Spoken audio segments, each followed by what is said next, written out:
On boit encore un verre? Je suis fatiguée. T'ai-je dit que je te trouvais très jolie ce soir? Mais qu'est-ce qui t'arrive? Qu'est-ce qu'il y a? Rien. Qu'en dis-tu? Qu'est-ce qui se passe? Qu'est-ce qu'il y a? Anne, coucou. Qu'est-ce qui se passe? Qu'est-ce qu'il y a? Anne.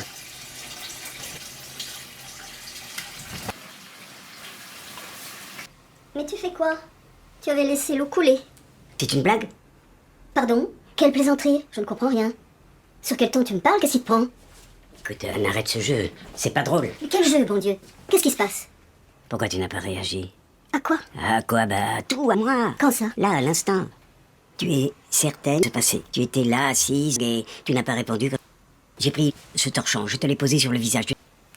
Je me comprends. Je vais bien, je suis là, je prends mon petit... Tu veux me torturer? Fiche-moi la peine. Non. C'est quoi cette... Ils ont fait que la gueule avait peur. Ils disaient, le risque sera certainement une autre attaque plus grave. Et qu'est-ce qu'ils disent? Que ça s'est mal passé. Les 5%. Qu'est-ce que je peux faire pour vous? Non, franchement, tu ne peux rien faire. On verra comment on va bien se débrouiller. Peut-être que j'engagerai. On en a déjà vu des verres. Tout ça est encore un peu nous. Oui, alors, au revoir, madame. Viens m'asseoir dans le fauteuil. Entoure-moi de ton bras droit et lève-moi.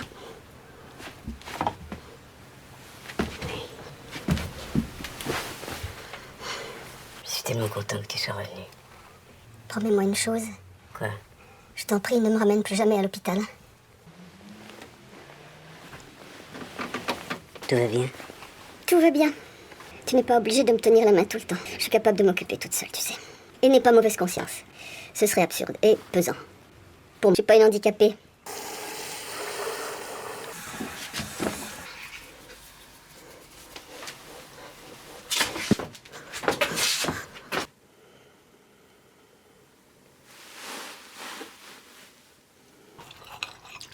Cinq. 6.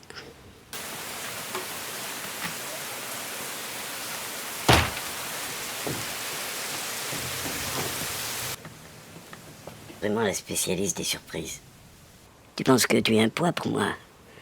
Mais si tu étais à ma place, qu'est-ce que tu ferais? Je suis fatiguée. Je vais me coucher.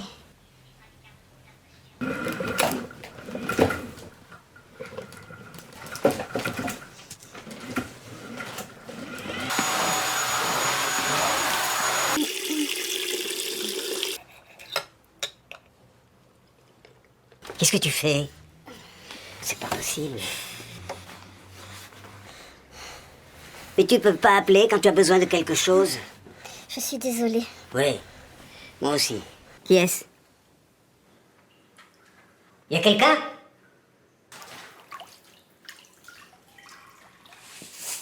Qu'est-ce qu'il y a? Qu'est-ce qu'il y a?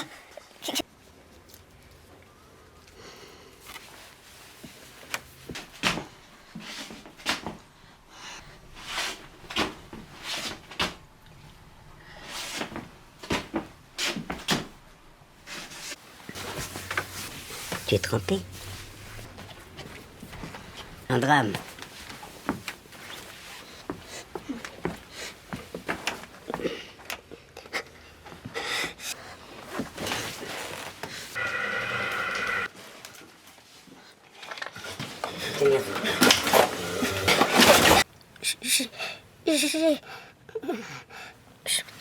Excuse-moi, maman, je te comprends pas. Dire... It's okay. Non, it's not okay. Qu'est-ce qui se passe? On peut pas la laisser sur son lit couchée comme ça. On On la reconnaît même plus, c'est n'importe quoi. On peut rien faire pour l'instant. Elle a un traitement, on lui donne les médicaments. Il n'y a pas d'autre possibilité pour le moment. Ça veut dire quoi? Pas d'autre possibilité pour qu'on la mette pas à l'hôpital? Il y a eu une deuxième attaque. Berthier l'a examinée et il pense qu'on peut lui éviter toute la batterie d'examens habituels à l'hôpital. De toute façon, il ne la garderait pas. Il l'enverrait dans une maison de retraite médicalisée.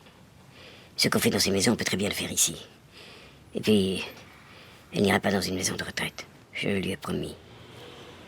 Tu ne penses pas que ça peut devenir trop pour toi? Tu as une meilleure idée? Je peux pas croire que de nos jours, il n'y a aucune possibilité de traiter ça de manière plus efficace. Je suppose que tu me croiras si je te dis que j'aime ta mère autant que toi, alors je t'en prie, ne me traite pas comme un abruti, incapable de décider ce qui tombe sous le sens. J'ai pas dit ça. Alors là, vous allez arrêter tous les deux. Derrière l'épaule, vous poussez derrière les fesses, vous tirez la couche comme ça, vous mettez la couche, vous la fixez avec les petits élastiques.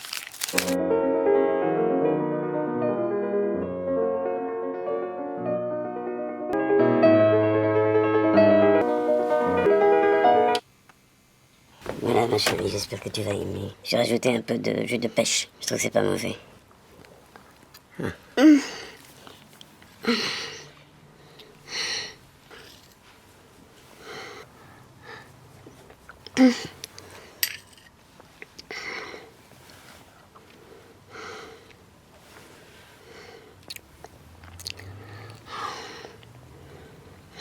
Allez, Anne, ma chérie, tu n'as avalé que 3 bouchées.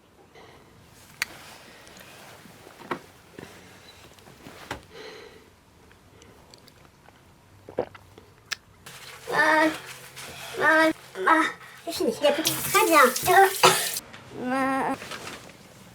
J'aimerais engager une autre infirmière. Elle pourrait se relayer toutes les deux. Ça arrangerait un peu tout, non? Qu'est-ce que tu en penses? Je suis là. Faire encore quelque chose pour vous, monsieur. Non, merci. Mais... Puis-je me permettre une remarque, monsieur? Oui. Ma femme et moi, nous sommes très impressionnés par la façon dont vous vous sortez de tout ça. Je vous tire mon chapeau. Sur le pont Ah, d'Avignon. On y danse sur le pont d'Avignon. voilà, comme ça vous allez être toute belle à nouveau. Vous voulez voir? Attendez. C'est pas une beauté, ça?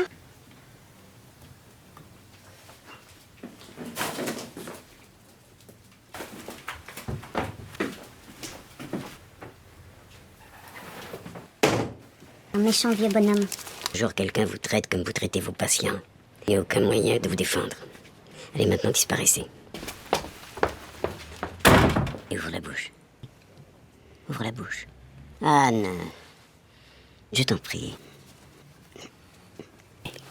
S'il te plaît. Arrête ça. Mourir. C'est ce que tu veux?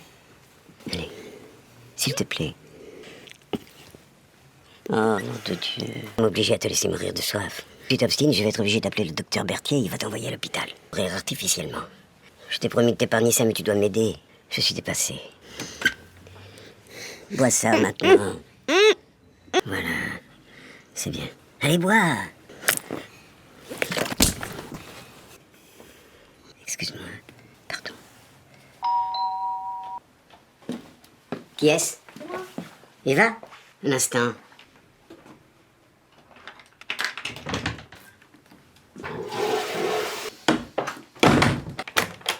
Qui y avait?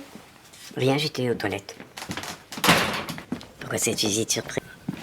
Qu'est-ce qui devrait se passer? Bah- Tu veux pas t'asseoir d'abord? Pourquoi es-tu à Paris? Qu'est-ce qui se passe avec maman? Pourquoi tu décroches pas le téléphone? Depuis notre dernière conversation, je t'ai laissé 4 messages sur le répondeur. Pourquoi tu rappelles pas? Excuse-moi, je n'écoute pas les messages. Pardon. Mais tu peux pas te douter qu'on s'inquiète? Votre inquiétude ne me sert à rien. Ah! Non, arrêtons cette conversation. Mère, comme on pouvait le prévoir, va mal tout le temps. Elle est de plus en plus comme un enfant sans défense. C'est triste et humiliant pour elle comme pour moi. Et elle ne veut pas qu'on la voie dans cet état. Déjà, lors de votre dernière visite, elle ne voulait pas que vous veniez. Vous avez votre vie, c'est bien comme ça, laissez-nous la nôtre. D'accord? Mais papa, mais qu'est-ce qui t'arrive? Rien, je suis surpris de ta visite et ça me met en colère de te voir débouler comme ça pour dire ce qui est bien. Non mais tu te prends pour qui? Reste ici, s'il te plaît, s'il te plaît. Non mais dis donc, qu'est-ce qu'il y a? T'es devenu fou? Assieds-toi. Non mais je veux pas m'asseoir. Qu'est-ce qui se passe ici? Il ne se passe rien, j'essaie de nous éviter à tous un drame inutile. Je suppose que ta mère dort, elle dort toute la journée. En revanche, elle se réveille la nuit. Si tu le veux vraiment, nous irons la voir tout à l'heure. Maintenant, viens t'asseoir. Nous faisons chaque jour nos exercices de parole, ou bien on chante ensemble. Généralement, vers 5 heures, je me réveille. À cette heure-là, elle ne dort pas encore. On change la couche. Je lui mets de la crème pour éviter les escarres. Et vers 7 heures, j'essaie de la convaincre de manger et de boire. Parfois ça réussit, parfois non. Parfois elle raconte des choses de son enfance. Ou bien elle appelle au secours pendant des heures. Tout à coup, elle pouffe de rire ou elle pleure. Rien de tout cela ne mérite d'être montré. Tu peux pas m'interdire de la voir. Non.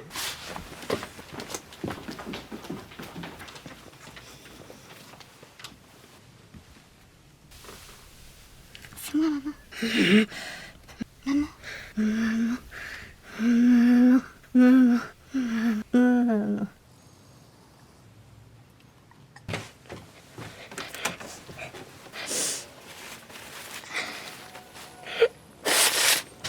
Le thé n'est plus très chaud, mais ça fait du bien.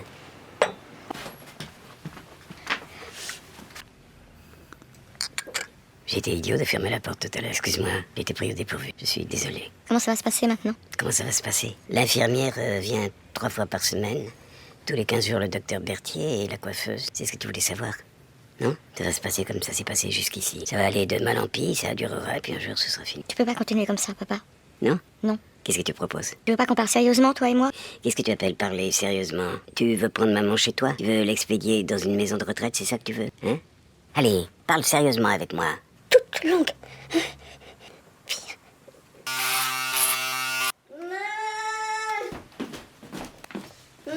Qu'est-ce qu'il y a? Qu'est-ce qui se passe? La couche? Elle est pleine? Non. Où est-ce que tu as mal? Ça va, ça va, ça va.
C'est bientôt fini. Tu peux déjà mettre tes chaussures.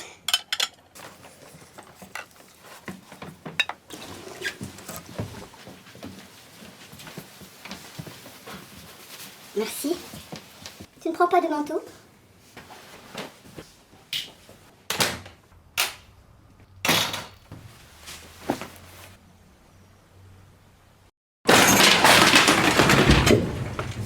Y'a quelqu'un? Vous attendez dehors, s'il vous plaît. Le temps d'attendre à nettoyer.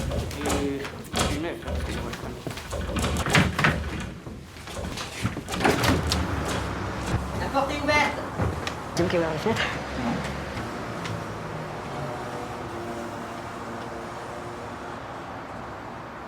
잘 보셨습니까? 영화가 조금 긴데도 불구하고 제가 한 15분 정도 할애를 해서 영화를 소개했습니다. 혹시 이 영화 보신 분 계세요? 아모르라고 하는 영화입니다. 프랑스 영화인데요. 이 조르주라고 하는 남편이 아내 안느의 치매를 우연찮게 밥 먹다가 알게 됩니다. 평범한 일상이었던 두 사람의 가정이 아내의 치매로 인해서 전혀 낯선 일상으로 변해버렸죠. 우리에게 충분히 일어날 수 있는 일입니다. 그래서 정말 피부에 와닿아서 제가 이 영화를 소개를 해드리는데요. 보셔서 아시겠지만 화장실도 제대로 못 가고 혼자서 마음대로 일상생활이 힘듭니다. 신경질적으로 변하죠. 그리고 자기 자신에게 무력감을 느끼고 또 거기다가 어느 장애까지 오게 됩니다. 딸은 당연히 엄마를 병원에 입원시키라고 하죠. 그러나 안느, 이 아내는 조르주에게, 남편에게 자기를 병원에 입원시키지 말아달라고 부탁을 합니다. 간병인을 썼지만 간병인이 아내를 어린애처럼 다루는 걸 보고 굉장히 기분 나빠하죠. 그래서 내보내버립니다. 마지막에는 좀 끔찍하게 결말이 나왔지만 아내의 얼굴을 베개로 덮어서 영원히 아내를 잠들게 합니다. 이 아모르라는 말이 프랑스 말로 사랑이거든요. 저는 이 사랑을 헌신으로 해석을 했습니다. 남편 조르주의 아내를 위한 헌신은 자기 연민을 넘어선 애틋함이 있습니다. 부부간의 사랑이란 헌신적인 거죠. 나의 반쪽이 반신불수가 되는 치매를 남편이 받아들이는 과정을 담담히 그려내고 있습니다. 아내 역시 남편에게 피해를 주지 않기 위해 안간힘을 쓰지만 잘 안됩니다. 저는 이 부부간의 헌신적인 사랑을 보면서 교사들이 어떤 마음을 가지고 교사 직분에 임해야 하는지 생각했습니다. 오늘 로마서 12장 1절과 2절을 읽었는데요. 로마서는 앞부분은 교리를 가르치고 뒷부분은 윤리를 가르칩니다. 사도 바울의 서신이 대부분이 그렇지만 대부분이 교리와 윤리로 이루어져 있습니다. 이 말은 무슨 말이냐면 믿음과 행함을 같이 가져가라는 얘기죠. 기독교가 진리가 되는 증거는 그 교리를 가지고 내 삶으로 가져와서 삶이 변화되는 것입니다. 즉 열매 맺는 삶을 살아라 라는 것이죠. 만약에 어떤 고차원적인 이론을 배웠는데 그것이 내 삶을 변화시키지 못한다면 아무짝에도 쓸모없습니다. 박사 10개를 가져도 소용없습니다. 나에게 변화가 있어야 되고 남에게도 유익이 되어야 됩니다. 교회에다가 적용시켜 보십시오. 내가 교회를 다니는데 변하는 것이 하나도 없다면 그것은 교회를 그냥 다닌 것이지 믿은 것도 아니고 교리도 아니고 윤리도 아닙니다. 1절에 말씀합니다. 그러므로 형제들아 내가 하나님의 모든 자비하심으로 너희를 권하노니. 모든 자비하심으로 권한다는 이 말은 로마서 1장부터 11장까지의 내용을 권한다는 얘기입니다. 무슨 내용입니까? 하나님이 우리를 구원하시기 위해 얼마나 신실하게 행동하셨는가, 이 엄청난 자비를 알아라 라는 거죠. 이런 엄청난 은혜를 받았으면 이제 우리도 뭔가 거기에 리스폰스, 반응을 해야 된다는 거죠. 그 반응이라는 것이 뭘까요? 어떻게 처신하고 행동하는 게 앞에서 1장부터 11장에서 받은 그 하나님의 엄청난 자비에 대한 반응이 될까요? 우리는 믿습니다 라고 말만 하고 윤리나 실천적으로 잘 넘어가려 하지 않습니다. 그러니까 변화되지 않는 생활이 되고 열매 맺지 못하는 생활이 되고 그런 기독교가 되고 마는 거죠. 안너는 침대 위에서 조르주가 떠먹여주는 복숭아 주스를 먹죠. 조르주는 안너의 입술이 열리기를 처음에는 기다립니다. 거기까지만 생각합시다. 간신히 입술만 여미는 안너의 상태가 현실 교회 학교를 보는 것 같습니다. 교사로서 헌신을 해도 당장 학생들의 변화가 없으면 실망을 하거나 지칠 때가 있을 것입니다. 그러나 신실하고 충성된 종으로서 주님 앞에 서 있다면 학생들은 말은 안 하지만 선생님의 은행 심사 하나하나를 말없이 바라보고 있다가 그들 중에 한 명이 아니면 두 명이 수천 수만 명의 영혼을 살리는 주님께로 인도하는, 옳은 길로 인도하는 하늘의 별과 같이 빛나는 존재가 될 수 있다는 것을 기억하시기 바랍니다. 그 일을 위하여 교사 한 분 한 분이 부름을 받았고 소명을 받은 이 사실을, 이런 정체성에 목숨을 걸어야 합니다. 선생님이 교회 학교에서 가르친 어린 학생 하나가 영혼을 살리는 참된 목회자가 될 수도 있고 정의롭고 공의로운 지도자가 될 수도 있고 또 각 분야에서 많은 사람에게 선한 영향력을 끼칠 수 있는 영혼들로 세워질 수도 있습니다. 교사는 이렇게 막중한 책임을 가진 자들입니다. 12장 1절에 너희 몸을 하나님이 기뻐하시는 거룩한 산 제물로 드리라. 이는 너희가 드릴 영적 예배니라. 아멘. 이 구절을 문자 그대로 실천했던 시대가 초대교회 때죠. 1세기 초대교회 때 교리와 문자를 문자 그대로 실천하면서 살았습니다. 당시 로마 사회의 기독교인이 3% 정도밖에 안 됐는데요. 그 사람들의 강력한 윤리적인 삶이 로마 시민들과 로마 정치인들과 관료들과 고관 대작들의 마음을 움직여서 마침내 기독교가 로마 제국의 국교가 됩니다. 이 종교가 진짜라는 거죠. 이 신앙이 진짜라는 겁니다. 다른 종교는 믿음과 사행심과 행운을 바라지만 기독교는 이런 것을 전혀 바라지 않고 윤리적인 삶을 실천하며 야, 그렇게 사는 게 진짜 종교구나, 저게 진짜 신앙이구나 라고 받아들인 겁니다. 그렇다면 오늘 우리는 어떻습니까? 한국의 기독교인은 3%가 아니라 20%를 차지하고 있습니다. 그럼에도 불구하고 기독교가, 교회가 우리 사회에 감동을 주지 못하고 있습니다. 왜냐하면 성경 구절 몇 구절 외워서 예수님 복 준다더라, 잘 된다더라 라고 하는 미신적이고 기복적인 신앙 때문입니다. 헌신 예배라 참 좋은 말만 하고 싶은데 성령님이 이렇게 자꾸 인도하시네요. 좋은 소리 해서 우리끼리 웃고 즐기고 떠드는 예배가 아니라 주님께서 주시는 말씀이 우리에게 양식이 될 줄 믿습니다. 교회가 사회에 아무런 감동도 못 주고 오히려 추태만 부립니다. 기독교가 그렇습니다. 특별히 이런 점 때문에 목회자들부터 회개해야 되고요, 성도들도 각성해야 됩니다. 바리새인들 신앙 어떤 줄 여러분 아십니까? 내가 마태복음 5장 20절에 내가 너희에게 이르노니 너희 의가 서기관과 바리새인보다 더 낫지 못하면 결코 천국에 들어가지 못하리라. 행위만 가지고 안 된다는 겁니다. 바른 믿음과 바른 생활이 함께 가야 하죠. 바리새인들은 11조와 안식일을 잘 지켰죠. 겉으로는 굉장히 열심히 신앙생활을 합니다. 그러나 그 마음속에는 하나님을 사랑하거나 이웃을 사랑하는 믿음 자체가 없거나 약하다는 거죠. 겉으로 보이는 열매는 있지만 그러나 그것은 억지이거나 외식이라는 겁니다. 오늘날도 마찬가지입니다. 구원받았다고 감격해서 떠들고 다니지만 행함이 없으니까 교회가 욕을 먹는 겁니다. 교회를 어설프게 다니다 보면 믿음도 없고 행함도 없습니다. 고개만 뻣뻣한 사람이 됩니다. 하나님 은총의 구원에 감격한 사람이라면 어떻게 살아야 하느냐 하는 문제와 또 믿음과 그 두 개 사이에 하나를 강조해야 할 것이 있는데 이것이 오늘 우리가 드리는 헌신이라는 말입니다. 믿음으로 구원받은 사람들이 가진 직업은 다 성직입니다. 성직으로서 자신이 맡은 직업에 최선을 다하는 것은 중요합니다. 그러나 주업이 뭔지 알아야 합니다. 교사는 어린 학생들의 영혼에 대하여 책임을 맡은 성직자입니다. 교사는 머리부터 발끝까지 예수 그리스도를 옷 입어서 학생들을 가르치고 옳은 길로 인도하는 이 일이 주업입니다. 이것을 깨닫기 위해서는 말씀과 동행하는 삶을 살아야, 그래야 헌신도 가능합니다. 이 헌신이라는 개념 여러분은 어떻게 알고 계십니까? 구원의 은혜에 정말 감동한 사람이라면 자기 몸을 산 제사로 드리게 되어 있습니다.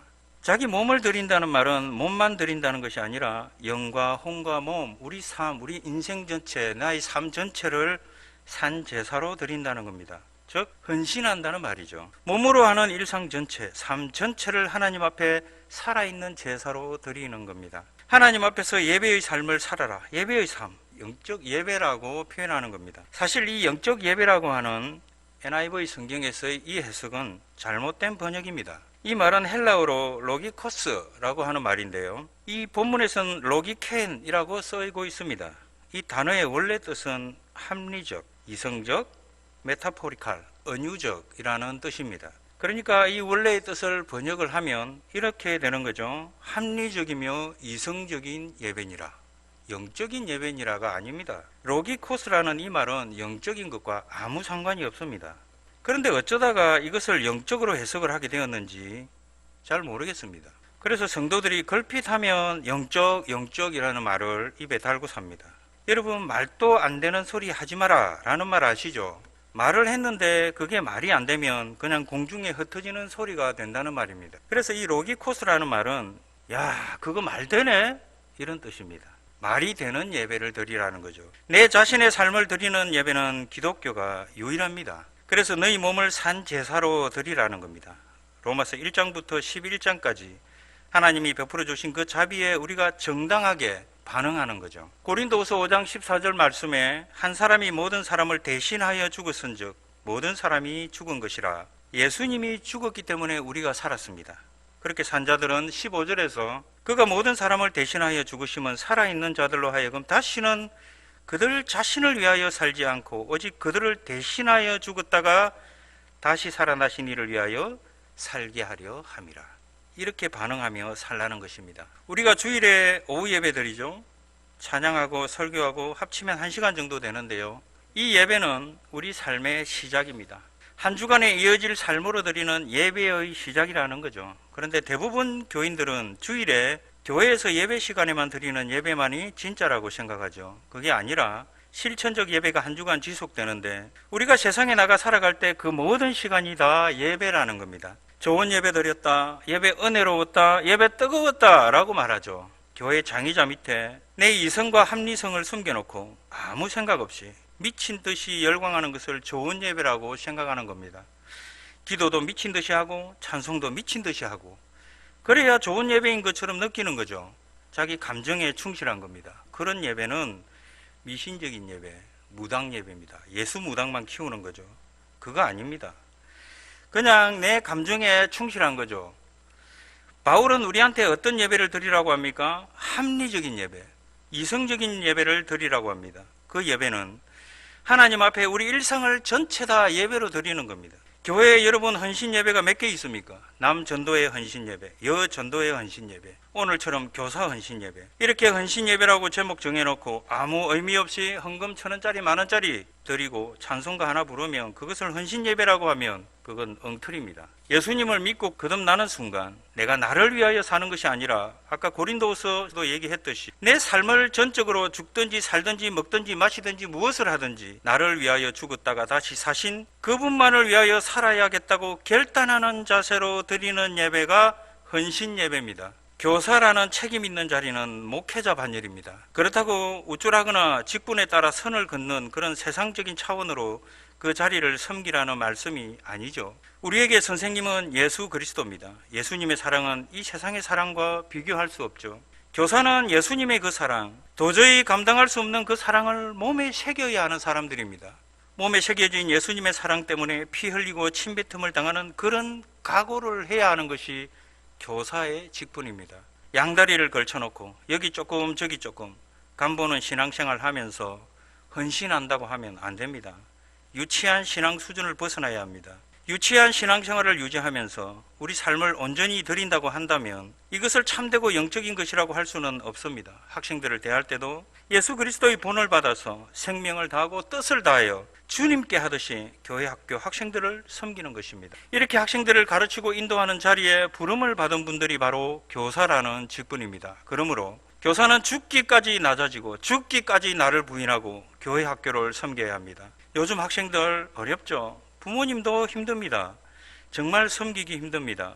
모든 것을 녹이시고 모든 것을 용납하고 모든 것을 이해하고 모든 것을 뛰어넘게 하시는 하나님의 사랑을 내 몸에 새기지 않으면 섬기기 힘듭니다.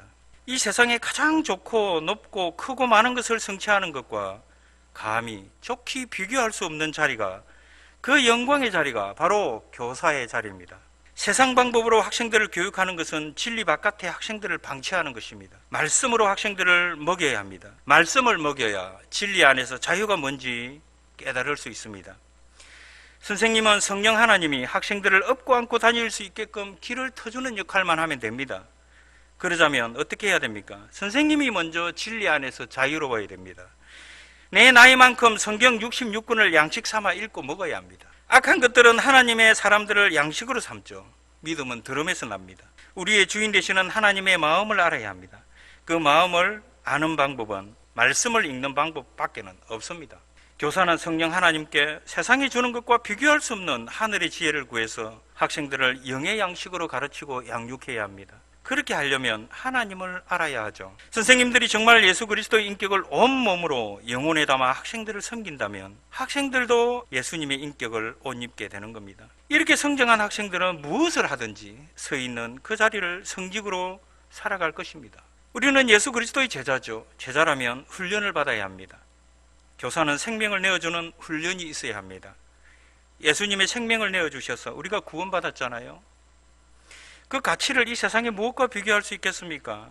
세상 사람들은 불타서 없어질 가치들의 생명을 내어주지만 우리는 가장 가치 있는 영혼의 회복을 위하여 생명을 내어주신 하나님의 은혜를 깨달아 내 생명조차도 아깝지 않은 삶으로 헌신하는 것입니다. 이것을 평상시에 인식하고 살아간다면 얼마든지 낮아지는 삶을 살 수 있습니다. 이 세상에서도 마찬가지지만 가장 존중을 받는 사람은 섬기는 사람입니다. 누가복음의 저자인 누가는 의사죠. 그는 절대 자기를 드러내지 않았습니다. 그가 한 일은 사도 바울을 조명하는 일이었죠. 누가가 무식해서 부족해서 모자라서 그랬을까요? 아닙니다. 많이 배웠으니까, 많이 가졌으니까, 많이 아니까 누구보다도 하나님의 뜻을 많이 헤아리려고 애를 쓴 거죠.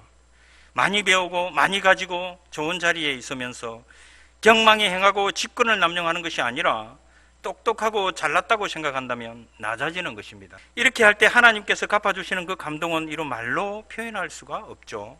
조르주는 아내 안나를 위해 최선을 다합니다. 그러나 그의 딸은 이런 아버지의 헌신을 깨닫지 못합니다. 남편 조르주는 아내 안나의 마음을 읽었기 때문에 죽을 때까지 그 자존심을 지켜주고 싶었던 거죠. 자신의 몸도 제대로 가누지 못하는 아버지 조르주의 헌신을 모를 리 없는 딸이지만 자식으로서 책임을 다하지 못하고 사는 자신의 모습이 안타깝습니다. 그럴 수밖에 없는 것이, 어쩌다가 집에 들르는 자식들이 아버지의 헌신을 어떻게 알겠습니까? 중요한 것은 마음을 읽는 것입니다. 남편은 아내의 마음을 읽고, 아내는 남편의 마음을 읽고, 자식은 부모님의 마음을 읽고, 부모님은 자녀들의 마음을 읽을 수 있어야 합니다. 조르주와 안나는 평생을 같이 살아오면서 겪었던 고난과 환난과 행복과 아픔을 통하여 서로의 마음을 읽어내는 훈련이 있었던 것입니다. 학생들을 잘 가르치고 섬기려면 아이들의 마음을 읽어내어야 합니다. 입 꾹 다물고 있는 그 아이들의 마음을 읽을 수 있어야 합니다. 분주하고 바쁘기만 한 이 현실 속에서 우리 아이들만이 품고 있는 세계관이 있습니다. 그리고 우리 아이들의 세상이 있습니다. 또 우리 아이들이 생각하는 그들만의 하나님이 있습니다. 그들이 알고 싶은 하나님이 있는 것입니다. 교사는 이것을 읽어내어서 그들의 생각 속 깊은 곳에 하나님의 사랑을 심어줘야 합니다. 엄마는 옹알이 하는 갓난 아기의 말을 알아듣죠. 그렇죠, 권사님? 아기의 마음을 엄마는 읽을 수 있기 때문입니다. 엄마와 아기의 생명줄이 연결되어 있기 때문입니다. 우리는 하나님의 생명줄과 연결되어 있는 엄청난 복을 누리며 사는 사람들입니다. 하나님의 마음 읽기가 제대로 이루어지지 않으면 무늬만 그리스도인이 될 수 있습니다. 위선적이며 예배 예전에만 참여하는 형식적인 그리스도인으로 전략하기가 쉽습니다. 내 필요에 따라 교회를 다니고 내 필요에 따라 신앙생활을 하는 겁니다. 교사가 하나님의 마음을 읽지 않고 어떻게 아이들에게 하나님의 뜻을 전달할 수 있을까요? 우리는 최고의 가치를 추구하며 사는 존재들입니다. 그리스도인이 추구하는 최고의 가치는 하나님의 마음을 읽는 것입니다. 가정에서도 부부 사이에 마음 읽기가 잘 이루어지면 사단이 틈타지 않습니다. 마음을 읽으면 진리 안에서 자유를 누리고 이 땅에서 천국의 삶을 살 수 있습니다. 이렇게 내 삶을 하나님께 드린 다음에 2절에서 뭐라고 하죠? 너희는 이 세대를 본받지 말고 오직 마음을 새롭게 함으로 변화를 받아 하나님의 선하시고 기뻐하시고 온전하신 뜻이 무엇인지 분별하도록 하라고 하죠. 그리스도인들이 세상 문화를 본받는 그런 삶을 살면 올바른 신앙생활을 할 수가 없습니다. 본문에 나오는 이 카이노스라는 말은 전혀 새로운 다른 뜻입니다. 완전히 딴 사람이 되는 것입니다. 변화를 받아서 어떻게 하면 돈 많이 벌고 어떻게 하면 출세하고 어떻게 하면 좋은 대학 가고 어떻게 하면 복을 받고 하는 이런 차원이 아니고, 세상을 본받지 않고 마음을 새롭게 변화를 받으면 그때부터는 하나님의 선하시고 기뻐하시고 온전하신 뜻이 무엇인지 분별하며 온 마음을 하나님께 집중하며 거기에 맞추며 살게 되더라는 거죠. 헌신된 사람의 삶은, 변화의 삶은 전혀 딴 사람이 되는 겁니다. 카이노스의 사람이 되는 거죠. 세번역 성경 호세아 6장 6절에 보면 내가 바라는 것은 변함없는 사랑이지 제사가 아니다. 불살라 바치는 제사보다는 너희가 나 하나님을 알기를 더 바란다 라고 말합니다. 오늘 하루 마음 읽기가 완성이 되면 그날이 찬란한 미래가 됩니다. 그러므로 하나님의 마음 읽기에 목숨을 걸어야 합니다. 그렇게 하면 각자의 분야에서 참된 목자가 될 수 있습니다. 그렇다고 해서 율법주의자가 되라는 말이 아닙니다. 그 율법을 완성하신 하나님의 마음이 나를 통과하여 나가기 때문에 친절해지고 온유해지고 넉넉해지고 이해가 되고 베풀게 되고 섬기게 되고 결국은 헌신하게 됩니다. 헌신은 일방적이지 않습니다. 남편 조르주는 아내 안너의 불가피한 상황을 가슴으로 끌어안고 살아갑니다. 하지만 안너는 자신의 치매를 현실로 받아들이지 못하죠. 교회와 성도의 관계도 이와 비슷한 것이 아닐까요? 예수님은 우리의 상황을 세세히 살피시고 돌아보시고 보호하시고 끌어안고 계십니다. 우리 영혼이 불편하거나 한 걸음도 발을 옮기지 못할 정도의 고난에 처하거나 환난을 당할 때 우리를 그 자리에서 일으켜 꼭 끌어안으십니다. 느리고 투박하고 거친 내 발걸음을 책망하지 않으시고 삶의 중력에 못 박혀 꼬여버린 우리 발걸음에 하나님의 스텝을 맞춰주십니다. 한 걸음 한 걸음 주 예수와 함께 날마다 우리와 함께 걷습니다. 넘치는 하나님의 사랑, 한량없으신 하나님의 그 축복된 삶의 반응으로서의 헌신이어야 진짜 헌신입니다. 기도하겠습니다. 하나님 감사합니다. 오늘 교사 헌신 예배를 드릴 때 우리가 로마서 12장에 나타난 하나님의 교훈과 법도와 도리를 묵상합니다. 오늘도 저희들 육신의 피곤함과 지치고 고단하고 생활 속의 노곤함들, 우리 실존의 그 무거운 짐들을 주께서 아시오니 이 시간에 교사 한 분 한 분에게 권면하여 주시고 위로하여 주시고 축복하여 주옵소서. 우리 교회 학교 선생님들이 성경을 제대로 알기 위하여 시간과 노력과 에너지를 쏟을 수 있도록 환경을 허락하여 주옵소서. 하나님의 말씀은 아무리 캐내고 캐내어도 다 길어낼 수 없는 깊은 샘과 같습니다. 그 안에는 충만한 보물들이 가득합니다. 하나님, 우리가 하나님의 말씀을 소홀하게 가볍게 대하는 것을 용서하여 주옵소서. 불쌍히 여겨 주옵소서. 하나님, 정말 우리 예수님을 선물로 주신 것을 감사합니다. 우리가 성령을 받아서 하나님의 자녀가 되었사오니 더 이상 죄의 노예가 되지 않게 하시고 율법의 노예가 되지 말게 하시고 종교의 노예가 되지 말게 하옵소서. 우리가 만들어 놓은 그 수많은 껍데기들, 액세서리들, 그런 것들 덕지덕지 붙이고 다니면서 헛된 영광을 자랑치 못하게 하옵소서. 하나님의 마음을 읽어 예수 그리스도 그분만을 붙잡게 하여 주시고 나머지는 다 배설물로 여기게 하여 주옵소서. 주여, 묶여있는 모든 것들을 풀어주시기를 원합니다. 밝은 빛으로 비추어 주시옵고 하나님을 아빠라고 부르는 그 역사들이 일어나게 하여 주옵소서. 몸이 아픈 분들도 치유하여 주시기를 원합니다. 육체의 사망의 힘들을 주님께서 내쫓아 주시옵고 생명의 새로운 역사, 구원의 역사, 치료의 역사가 이 시간에 일어날 수 있도록 은혜를 더하여 주시기를 원합니다. 예수 그리스도 이름으로 축복하며 기도드립니다. 아멘.